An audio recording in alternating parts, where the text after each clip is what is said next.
제7장.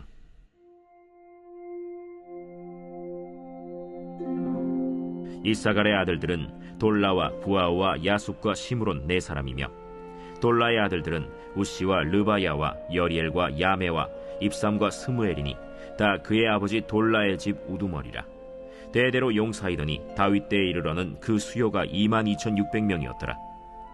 우시의 아들은 이스라히야요, 이스라히야의 아들들은 미가엘과 오바댜와 요엘과 이시야 5사람이 모두 우두머리며, 그들과 함께 있는 자는 그 계보와 종족대로 능히 출전할 만한 군대가 36,000명이니 이는 그 처자가 많기 때문이며, 그의 형제 이사갈의 모든 종족은 다 용감한 장사라.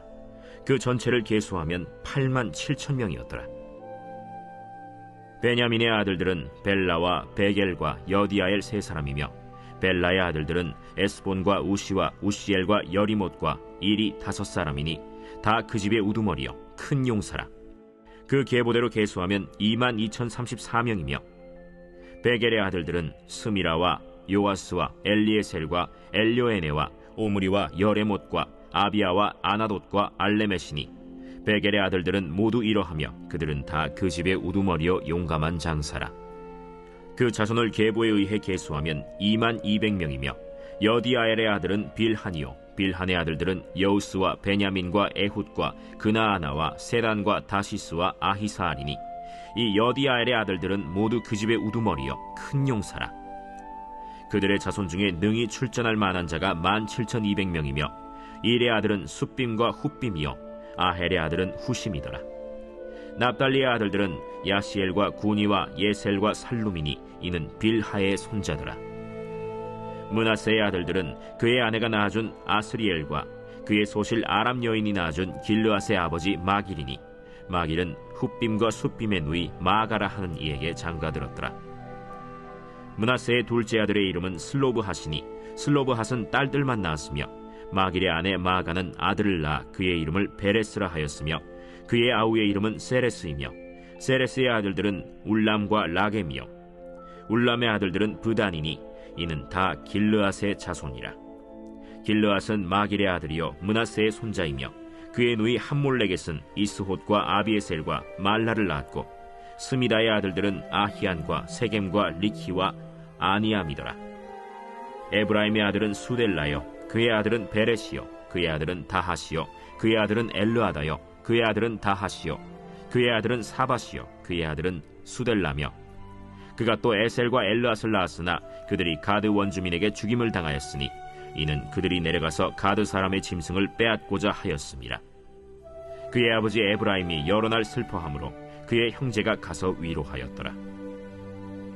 그리고 에브라임이 그의 아내와 동침함에 임신하여 아들을 낳으니 그 집이 재앙을 받았으므로 그의 이름을 브리아라 하였더라. 에브라임의 딸은 세라이니 그가 아래 윗성 베토론과 우센세에라를 건설하였더라. 브리아의 아들들은 레바와 레셉이요, 레셉의 아들은 델라요, 그의 아들은 다하니요, 그의 아들은 라다니요, 그의 아들은 암미후시요, 그의 아들은 엘리사마요, 그의 아들은 눈이요, 그의 아들은 여호수아더라.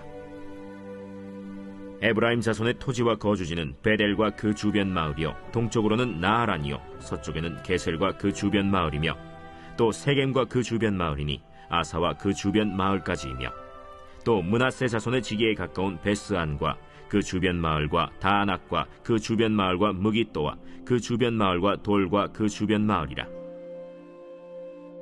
이스라엘의 아들 요셉의 자손이 이 여러 곳에 거하였더라. 아셀의 아들들은 임나와 이스와와 이스위와 브리아요, 그들의 매제는 세라이며, 브리아의 아들들은 헤벨과 말기엘이니 말기엘은 비르사이스의 아버지이며, 헤벨은 야블렛과 소멜과 호담과 그들의 매제 수아를 낳았으며, 야블렛의 아들들은 바삭과 빔할과 아스와시니 야블렛의 아들은 이러하며, 소멜의 아들들은 아히와 로가와 호바와 아람이요, 그의 아우 헬렘의 아들들은 소바와 임나와 셀레스와 아말이요, 소바의 아들들은 수아와 하르네벨과 수알과 베리와 이므라와 베셀과 톳과 사마와 실사와 이드란과 브에라요, 예델의 아들들은 여분네와 비스바와 아라요, 울라의 아들들은 아라와 한니엘과 리시아이니 이는 다 아셀의 자손으로 우두머리요 정선된 용감한 장사요. 방백의 우두머리라. 출전할 만한 자를 그들의 계보대로 계수하면 26,000명이었더라.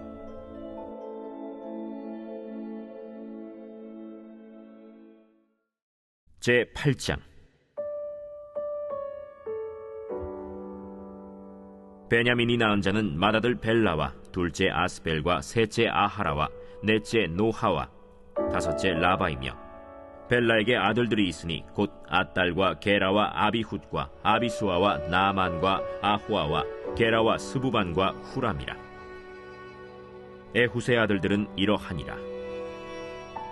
그들은 게바 주민의 우두머리로서 사로잡혀 마나핫으로 갔으니 곧 나만과 아히야와 게라이며, 게라는 또 우사와 아히훗을 낳았으며, 사하라임은 두 아내 후심과 바라를 내보낸 후에 모압 땅에서 자녀를 낳았으니, 그의 아내 호데스에게서 낳은 자는 요밥과 시비아와 메사와 말감과 여우스와 사갸와 미르마이니, 이 아들들은 우두머리이며, 또 그의 아내 후심에게서 아비둑과 엘바알을 낳았으며, 엘바알의 아들들은 에벨과 미삼과 세메시니, 그는 오노와 롯과 그 주변 마을들을 세웠고, 또 브리아와 세마이니, 그들은 아얄론 주민의 우두머리가 되어 그들이 가드 주민을 쫓아냈더라.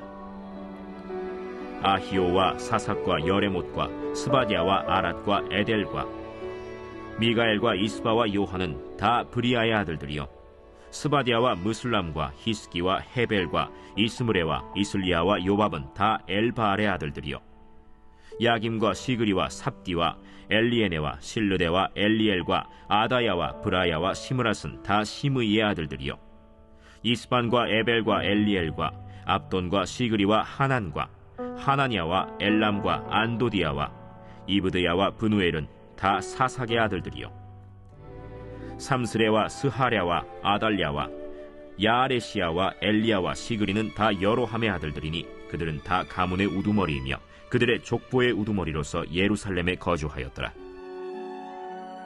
기브온의 조상 여이엘은 기브온에 거주하였으니 그 아내의 이름은 마가며, 장자는 압돈이요, 다음은 술과 기스와 바알과 나답과 그돌과 아히오와 세겔이며, 미글롯은 시므아를 낳았으며 그들은 친족들과 더불어 마주하고 예루살렘에 거주하였더라.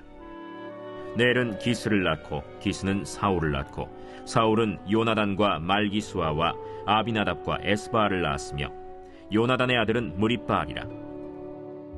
무리바알은 미가를 낳았고 미가의 아들들은 비돈과 멜렉과 다레아와 아하스이며, 아하스는 여호아따를 낳고 여호아따는 알레멧과 아스마웻과 시므리를 낳고 시므리는 모사를 낳고 모사는 비느하를 낳았으며, 비느하의 아들은 라바요, 그의 아들은 엘르아사요, 그의 아들은 아셀이며, 아셀에게 6 아들이 있어 그들의 이름은 이러하니 아스리감과 보그르와 이스마엘과 스아랴와 오바디아와 하난이라.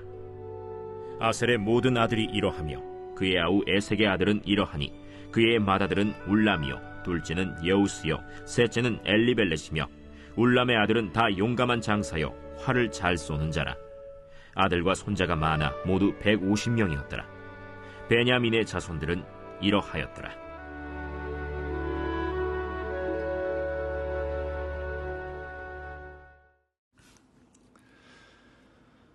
할렐루야. 오늘 하루도 말씀이 우리의 삶을 인도해 주시는 살아계신 주님의 말씀인 줄 믿습니다. 오늘은 역대기상 7장 1절부터 8장 40절까지 잊힌 이름 기억하시는 하나님이라는 제목으로 함께 하나님 말씀 묵상하고자 합니다. 성경에서 등장하는 족보들은 사실 우리에게 큰 의미가 없는 것처럼 느껴질 때가 정말 많습니다. 지루하기도 하고 나랑 전혀 상관없는 이 이름들이 나열되는 것이 크게 와닿지 않을 때도 있습니다. 그렇지만 오늘 역대기상 그리고 오늘 이 초반부에 등장하는 족보의 이야기는 사실 너무나 큰 은혜가 담긴, 하나님 편에서 바라보면 정말 사랑의 고백이라고 말할 수 있을 만큼 아주 큰 의미가 담겨 있는 것을 보게 됩니다. 그 이유는 바로 이 역대기상이 언제 쓰였는지를 알면 그 의미가 은혜로 다가오게 됩니다. 바로 역대기상은 이스라엘 백성이 바벨론 포로기 이후에 이제 그 무너진 70년, 이스라엘 70년 뒤에 이스라엘을 재건하기 위하여서 돌아오는 그때 주어진 말씀이 역대기서입니다. 그러니까 이제 막 망해서 너희들이 왜 망했는지를 알려주는 책이 열왕기 상하서라면 그 하나님의 심판의 시간처럼 느껴지는 70년의 시간이 마친 이후에 돌아오고 재건하는 이스라엘 백성에게 주어진 책이 바로 이 역대기 상하서라는 겁니다. 그래서 역대기 상하서는 전체 큰 주제에 이런 의미가 있습니다. 앞으로 이렇게 살아야 한다. 열왕기 상하서는 왜 망했는지, 왜 혼났는지를 알려준 책이라면 역대기 상하서는 이제는 이렇게 살아야 된다. 이것이 너희들이 가야 할 방향이다 라는 겁니다. 그래서 열왕기 상하서에는 솔로몬뿐만 아니라 이스라엘 왕들의 죄악들이 아주 소상하게 나열되어 있다면 역대기 상하서는 비교적 다윗의 이야기도 다윗의 범죄한 이야기는 없고요. 그리고 이스라엘 왕들의 범죄한 이야기보단 더 좋은 모델들의 이야기들이 나오는 것을 보게 됩니다. 그러니까 역대기 이 서의 큰 주제, 정체성과 미래를 잃어버린 것 같은 너희들, 그러나 너희는 여전히 나의 백성이다. 내가 너희를 인도한다라는 주님의 선언입니다. 그런 맥락에서 역대기상 우리 지금 1장부터 쭉 묵상하고 있는데요. 1장부터 9장 10장 그 이후에 이제 초반부 이 족보는 그런 의미에서 너무나 큰 은혜입니다. 왜 그럴까요? 역대기상 1장을 보면 이 족보가 어디서부터 시작합니까? 바로 아담부터 시작합니다. 그리고 이제 9장 10장에 이으면 사울 그리고 다윗 이야기 족보까지 쭉 포로기 돌아온 이스라엘 백성까지 이어지는 것을 보게 됩니다. 여러분, 현대인 우리가 읽으면 그저 밋밋한 족보의 이름처럼 보이겠지만 망했고 절망 속에 있었던 그들이 이 족보를 바라본다면, 주님께서 주신 이 말씀을 바라본다면 어땠을까요? 바로 아담으로부터 시작된 하나님의 은혜가 지금 나의 이 걸음까지 끊기고 없어지고 사라진 줄 알았는데 그렇지 않구나. 여전히 주의 말씀, 주의 약속은 유효했고 우리와 동행했구나 라는 것을 그 족보의 이름을 보며 눈물을 흘렸을 겁니다. 아담을 만드신 하나님이 우리를 버린 것 같지만 전혀 그렇지 않았구나. 지금 나의 걸음까지, 우리까지 하나님께서는 약속을 잊지 않으시고 우리를 기억하시는구나. 이런 큰 은혜에 하나님의 그 약속이 상기되었을 것입니다.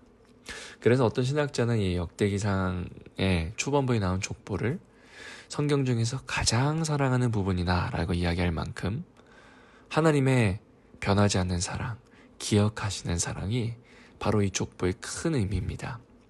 그런 의미에서 오늘 역대기상 7장을 좀 더 자세히 살펴보면요, 이렇게 시작합니다. 이사갈의 아들들은 돌라와 부하와 야숲과 시므론 네 사람이며 이야기하면서 7장은 이제 이사갈, 그리고 베냐민, 납달리, 므낫세, 에브라임, 아셀 등 이제 6지파의 족보 이야기가 나오는데요. 사실은 이것도 너무나 큰 은혜입니다. 그 이유는 사실 이 이사갈의 이야기, 베냐민의 이야기, 성경의 전체 이야기 속에서 거의 등장하지도 않는 어떻게 보면 아주 작은 인물들입니다. 그러나 어떻게 되어 있습니까? 아주 상세히 소상히 그 족속들의 가문의 이름들이 기록되어 있습니다. 사랑하는 여러분, 무명인 것 같은 그 순간 어느 누구도 기억하지 못해주고 어느 누구도 보이지 않는 나의 수고와 헌신을 몰라주는 것 같지만 사실 이 족보의 이름을 보면 어디서나 수고하고 섬기는 그 무명의 삶을 주님께서는 기억하고 계신다. 나는 너의 이름을 안다. 너는 나의 백성이다. 내가 너를 기억한다라는 주의 약속의 말씀, 은혜의 말씀인 줄 믿습니다. 정말 교회에서 이름도 없이 섬기는 분들, 그리고 가정과 직장에서 사실 누가 알아주지도 않는 그 수고와 섬김을 하는 그 헌신들, 아무도 세상 사람 몰라주고 인정해주지 않지만 하나님은 분명히 말씀하십니다. 내가 기억한다. 그래야 주님은 오늘 정말 소상히 이 족보의 이름들을 말씀해 주시는 것을 보게 됩니다. 주님은 이름을 잊지 않으시고요. 우리의 삶의 모든 걸음들, 수고와 헌신을 잊지 않으시는 분이십니다. 다 기억하시는 분이십니다. 그리고 이 7장에서 또 하나 참 흥미롭고 우리가 주목해야 할 이야기가 있는데 바로 23절을 보면 그리고 에브라임이 그의 아내와 동침함에 임신하여 아들을 낳으니 그 집이 재앙을 받았으므로 라고 하면서 다소 무거운 이야기가 나옵니다. 그러니까 오늘날로 이야기하면 상처의 이야기가 나옵니다. 역대기상하서에 왜 이런 상처의 이야기가 나올까요? 열왕기상하서라면 그것이 이해되는데 역대기상하서의 의미와 목적은 무엇일까요?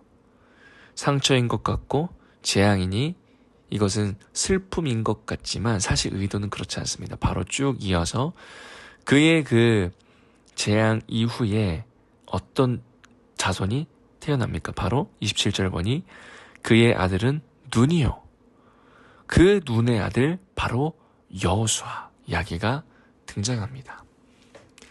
에브라함의 그 자녀들이 참 가드 사람들에게 죽임을 당한 사건 이후에 그리고 그 낳은 아들의 이름 이 재앙, 이 동침함에 이 브리아라는 재앙이 있었지만 그러나 바로 그 자손을 통해 누가 태어납니까? 여호수아, 예슈아, 호세아 다 같은 말이죠. 여호수아가 태어나는 것을 보게 됩니다. 사랑하는 여러분, 상처의 이름조차 그 모든 것이 주님 손안에 있음을 기억하시길 바랍니다.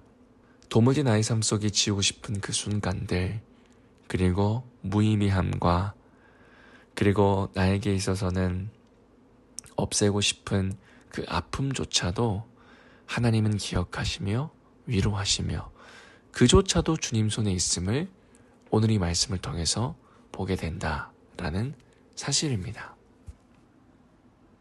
오늘 우리의 마음에 아픔과 상처가 있다면 주님께로 다 올려드리시길 축복합니다.